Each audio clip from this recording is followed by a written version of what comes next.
കൊലപാതകം നടന്നു എന്നറിഞ്ഞ് ഇവിടെ എത്തിയ പോലീസ് ജീവൻ രക്ഷിക്കാനുള്ള ശ്രമത്തിന്റെ ഭാഗമായി ഇവിടെ ഉണ്ടായിരുന്ന 3 ശരീരങ്ങളും മാറ്റുകയായിരുന്നു. അതിൽ അമ്മ ഷെമിയുടെ ശരീരത്തിന് ജീവൻ ഉണ്ടായിരുന്നു. എന്നാൽ മറ്റു 2 പേരുടെ ഫർസാനയുടെയും അനുജൻ അഹ്സാന്റെയും ശരീരം ചേതനയറ്റ നിലയിൽ തന്നെയായിരുന്നു. അതുകൊണ്ട് രക്ഷപ്പെടുത്താൻ കഴിയുമെന്നുള്ള അവസാന പ്രതീക്ഷയുടെ ഭാഗമായിട്ടാണ് ഇവിടെ നിന്ന് മൃതദേഹങ്ങൾ മാറ്റുന്നത്. മൃതദേഹങ്ങളെല്ലാം തൊട്ടടുത്തുള്ള സ്വകാര്യ ആശുപത്രിയിലാണ്. അവിടെ തന്നെയാണ് ഈ മാതാവ് ഷെമിയും ചികിത്സയിൽ ഉള്ളത് എന്നുള്ളത്. ഈ മൃതദേഹങ്ങളുടെ പോസ്റ്റ്മോർട്ടം നടപടികൾ ഇന്ന് പകലോടെ ആരംഭിക്കും എന്നാണ് നമുക്ക് ലഭിക്കുന്ന വിവരങ്ങൾ. ഈ വീട് ദൃശ്യങ്ങളിൽ നമുക്ക് കാണാം. അതിൽ ഒരു പെപ്സിയുടെ കുപ്പിയും ഒരു മയണൈസിന്റെ ഡപ്പിയും ഉണ്ട് ആ ഹെൽമറ്റിനോട് ചേർന്നുള്ളത്.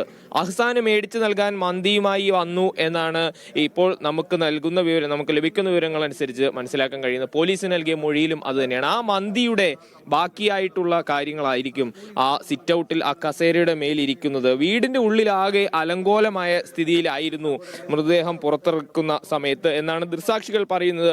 ഈ പണം ആവശ്യപ്പെട്ടുകൊണ്ട് വീട്ടിൽ ചെറിയ പ്രശ്നങ്ങൾ കലഹമുണ്ടാക്കി എന്നാണ് അത് സൂചിപ്പിക്കുന്നത് എന്ന് പോലീസിൽ നിന്നുള്ള ചില വിവരങ്ങൾ ലഭിക്കുന്നുണ്ട്. ഒരു ചെറിയ സമയത്ത് ആ വീടിനുള്ളിൽ ചെറിയ പ്രശ്നങ്ങൾ അഫാൻ ഉണ്ടാക്കിയിട്ടുണ്ട് എന്നാണ്. അതിനുശേഷം പണം നൽകുന്നില്ല എന്ന നിലപാട് മാതാവ് പറഞ്ഞതിനെ തുടർന്നാണ് ആക്രമണം നടത്തിയെന്ന് അഫാൻ പോലീസിന് നൽകിയ മൊഴിയിൽ പറയുന്നു.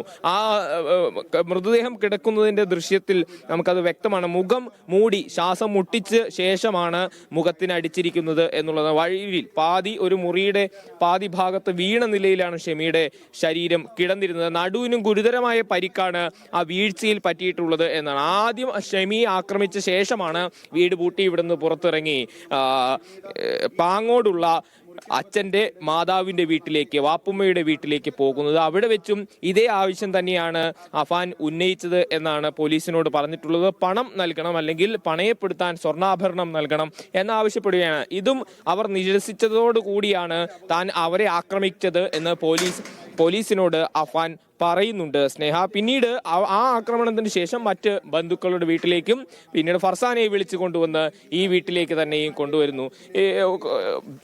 ഈ അഫാനും ഫർസാനയും തമ്മിലുള്ള ബന്ധത്തെക്കുറിച്ച് ഇരു വീട്ടുകാർക്കും അത്യാവശ്യം ധാരണയുണ്ട് എന്നാണ് നമ്മൾ അവരുമായി സംസാരിക്കുമ്പോൾ തന്നെ പറയുന്നത്. ഇന്നലെ ഫർസാനയുടെ വീട്ടിൽ പോയപ്പോൾ ബന്ധു അടക്കം പറയുന്നത് ഏതാണ്ട് സമപ്രായക്കാരാണ്, മറ്റ് പ്രതിസന്ധികളൊന്നുമില്ല, അതുകൊണ്ട് തന്നെ ഇരുവരുടെയും വിവാഹം നടത്തി കൊടുക്കാം എന്ന താല്പര്യം കുടുംബങ്ങൾക്കുണ്ടായിരുന്നു എന്ന് മനസ്സിലാക്കുന്നു. ആ ഒരു ഉറപ്പിന്റെ കൂടി ബലത്തിൽ കൂടിയാകാം ഫർസാന അഫാൻ വിളിച്ചപ്പോൾ കൂടി ഇറങ്ങി വന്നത്.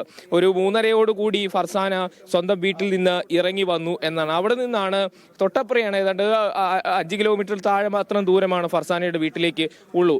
അവിടെ നിന്ന് എക്സ്പ്രസ് വാഹനത്തിൽ ഫർസാന അഫാനോടൊപ്പം ഈ പെരിങ്ങമലയിലെ വീട്ടിലേക്ക് എത്തുകയും വീടിനുള്ളിൽ കയറ്റി മുകളിലെ നിലയിൽ എത്തിക്കുകയും ചെയ്തു. അവിടെ മുറിക്കകത്തിരുന്ന് സംസാരിച്ചു കൊണ്ടിരിക്കുമ്പോഴാണ് ആക്രമണം നടത്തിയത് എന്ന് ക്രൈം സീൻ സൂചിപ്പിക്കുന്നുണ്ടെന്ന് പോലീസുകാർ പറയുന്നുണ്ട്. ആ ദൃശ്യങ്ങൾ ഫർസാനയുടെ മൃതദേഹം ഇരിക്കുന്നതിന്റെ രീതി അടക്കം നോക്കിയാൽ സംസാരിച്ചു കൊണ്ടിരിക്കുമ്പോൾ മുഖത്തിന് ആക്രമിച്ച രീതിയിലാണ് മൃതദേഹം ഉള്ളത്. തലയിലാണ് ഗുരുതരമായി പരിക്കേറ്റിട്ടുള്ളത്. തല പൂർണ്ണമായും തകർന്ന സ്ഥിതിയിലാണ് എന്നുള്ള പോലീസുകാരെത്തി ഈ മൃതദേഹം എടുക്കുമ്പോൾ ഏതാണ്ട് പൂർണ്ണമായും ചലനമറ്റ് ജീവൻ നഷ്ടപ്പെട്ട രീതിയിലായിരുന്നു ഫർസാനയുടെയും അനുജൻ അഹ്സാന്റെയും മൃതദേഹം